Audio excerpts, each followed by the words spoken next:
And it was the biggest crime spree. They go there with stolen bikes and come out. Once they said, okay, enough's enough, after 3-4 months, they cleaned it, and needles and the alleyway, they were pissing, shitting, they don't give a damn.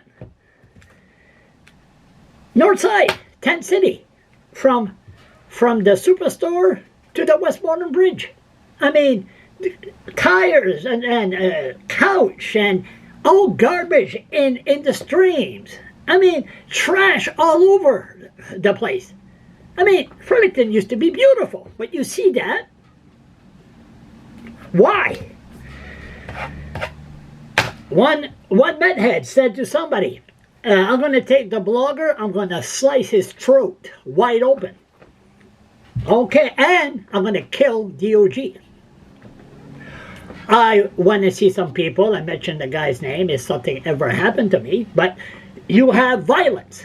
And it's going to be bad, it's going to get worse. Even somebody told me last night, and I've just seen it, a 70-year-old doing crystal meth. What is a 70-year-old doing crystal meth for? No, the activists, some activists will say, ooh, they do it to keep it warm. But you find them housing, they destroy the place. What else? Oh, now it's a new style. They say, oh, you see somebody screaming in the middle of the street, in the corner of Region and Prospect. It's not crystal meth. It's mental illness.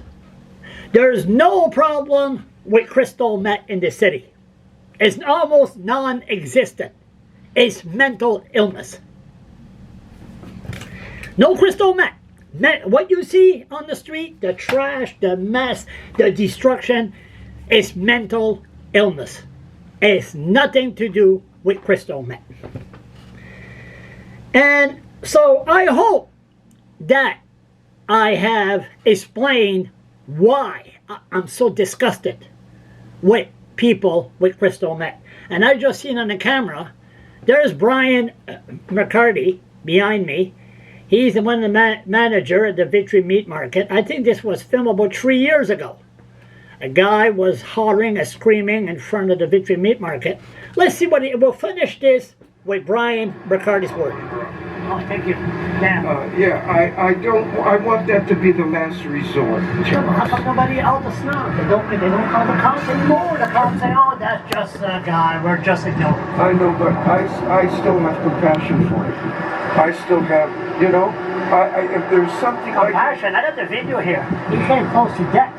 When he went at the steps there. Well, no, he's lucky that you see Jesus. I try not to let that old Brian know. You did pretty good. Okay. I got the evidence. You did pretty good. Yeah. Jesus is very strong. You could have broke his neck That's true, but I still want to show him. And I told him after he called me that, I just said, you can call me what you want. Are you gay? Definitely. I got children. I got a wife. It don't matter. Are you bi? No, I'm not. No. Johnny, shut up. Because no, I'm not bi. I'm gay. Yeah, but he's everyone that doesn't agree with him and call them a faggot. Yeah. That's sad. Yeah, that's sad. But I'm not. You know what my mother taught me? Sticks and stones will break my bones, but names will never hurt me. Thank you. You get that a lot here? You're downtown here? Well, I do get. Well, one night our night manager came out and asked one of them not to be panhandling. He punched them in the mouth. The street guy did. The young fella, Nick. Okay. Yeah, we punched him in the mouth, and we had to call the cops on him. Nick hit it back? No, we're not allowed. I tell everybody, do not put your hands on anybody. Yeah, you think I can shove you as much as I want? You're not going to do that? Yeah. Okay. Well, that's a good... If I see you outside the property, outside the work, you're not going to be a thing. Try that again? No, I tell them, do not put your hands on anybody in anger. Okay. Only at the Victory Meat Market. Very good public relations skill. Now, just for the record, Brian McCarty, he had a lot of... he was very... had a lot of compassion for... He still called them those beautiful street people. It's not beautiful anymore. It's they're having trouble. They're having trouble outside, and it's not good.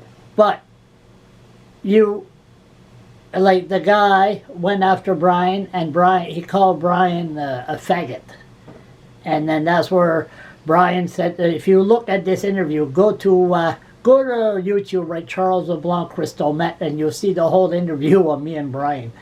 But no, it's very bad, and this is the reason that my attitude is against people that's on crystal meth.